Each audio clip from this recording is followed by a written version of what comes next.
कलावती चावरिया और आज हम बीएड सेकेंड ईयर अर्थशास्त्र में क्षेत्रीय भ्रमण के बारे में चर्चा करेंगे। तो आज का हमारा जो टॉपिक है वो है क्षेत्रीय भ्रमण,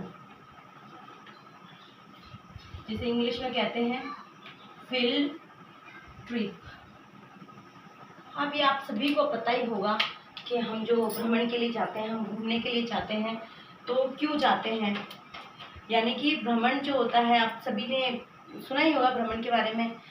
तो जो एजुकेशन है, यानी हमारी जो शिक्षा, उसके अंदर क्षेत्रीय भ्रमण क्या है, यानी किसी क्षेत्र का भ्रमण कराना।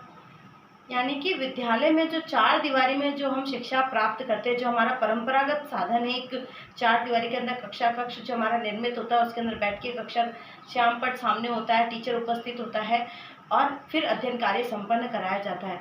तो इस परंपरागत विधि को न अपनाते हुए थोड़े से अपने शिक्षण में रोचकता लाने के लिए और ज्ञान को और स्पष्ट करने के लिए जो भ्रमित धारणाएं होती है, तथ्य होते हैं, उन सभी को हटाने के लिए विद्यालय की चार दीवारी से बाहर खुले में अध्ययन कराना।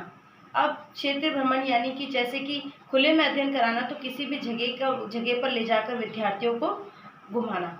जैसे कि मान लो कि हम सार्वजनिक स्थल कहीं दिखाने लेके गए, हम एसएस की बात करें, इकोनॉमिक्स की बात करें, तो हम बैंक दिखाने के लिए लेके चले गए। तो बैंक जब हमने दिखाया तो वहाँ पर बैंक से संबंधित जितने भी प्रपत्र होते हैं, जैसे कि भाई चेक होता है, चेक को कैसे भरना है, और भी होते थे पैसे विड्रॉल करने के लिए कौन सा फॉर्म होता है, फिर कैशियर अकाउंट कहाँ पर होता है, पासबुक की एंट्रीज कहाँ पर होती है, कहाँ से कैश हम निकाल सकते हैं, कहाँ पर हम कैश जमा कर सकते हैं, वो सारी स्थितियों को हम बुक में ना पढ़ाते हुए हम बैंक में ले जाकर यदि उन्हें दिखाएंगे तो वह ज्ञान उनका प्रत्यक्ष होगा, और प्रत्यक्ष होने के साथ में ही वो रुचिकर होगा।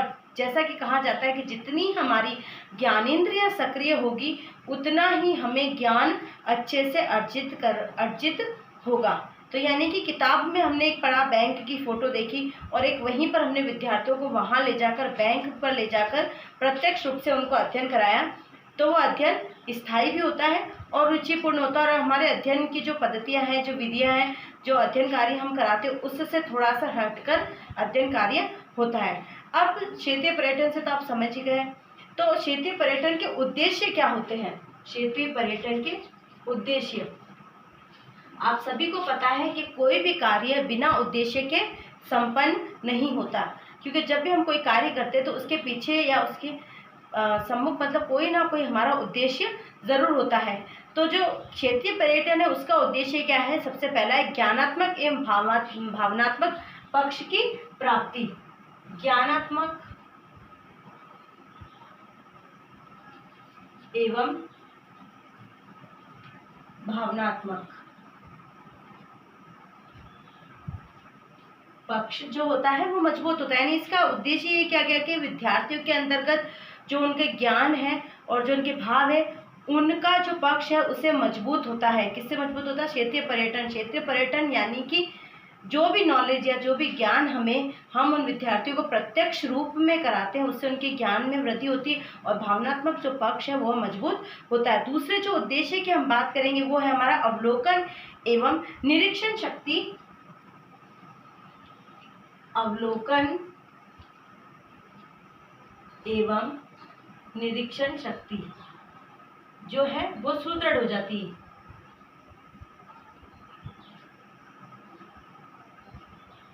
अब जो हमारी अवलोकन निरीक्षण यानी कि जब हम बच्चों को वहाँ पर बैंक है या संग्रहालय है जहाँ पर भी हम उन्हें घुमा रहे हैं, तो उससे क्या होता है कि उसी समय पर बच्चा एक एक चीज़ों को अवलोकित करता है, उसका निरीक्षण करता है, इससे उसकी निरीक्षण शक्ति मजबूत होती है। यानी कि उसने कोई चीज़ देखा, उसके मन में जिज्ञासा उत्पन्न हुई, देखने पर जिज्ञासा उत्पन्न होती है।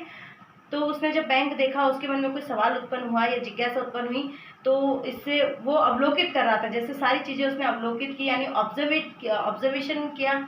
ऑब्जर्वेशन करने के बाद में उसे पता चला कि ये यहाँ पर निकासी है, यानी कि यहाँ से हम ये पैसे निकाल सकते हैं, और ये वाला वो काउंटर है जहाँ पर जाकर हम पैसे जमा कर सकते हैं। यानी कि वो एक एक चीज़ों को बारीकी से अवलोकन करना सीख जाता है। अब दूसरा जो है हमारा यहाँ पर क्षेत्रीय पर्यटन का शिक्षा में लाने का मुख्य उद्देश्य वो है अस्पष्ट एवं तथ्य की जो अस्पष्ट तथ्य होते हैं, अस्पष्ट तथ्य और भ्रमित धारणाएं, भ्रमित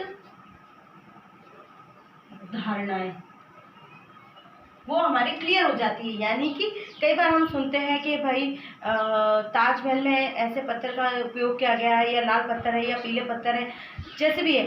तो जो भी धारणाएं होती है हमारे पास में, जो हमें भ्रमित करती है, हमारे ज्ञान को भ्रमित करती है, और जो अस्पष्ट तथ्य, यानी जिनका कोई स्पष्ट तथ्य हमारे पास में नहीं होते हैं, जिससे हम कंफ्यूजन रहते हैं कि भाई ये बात सत्य है या असत्य है, तो क्षेत्रीय भ्रमण से या क्षेत्रीय पर्यटन से वह धारणाएं हमारी बिल्कुल दूर हो जाती है।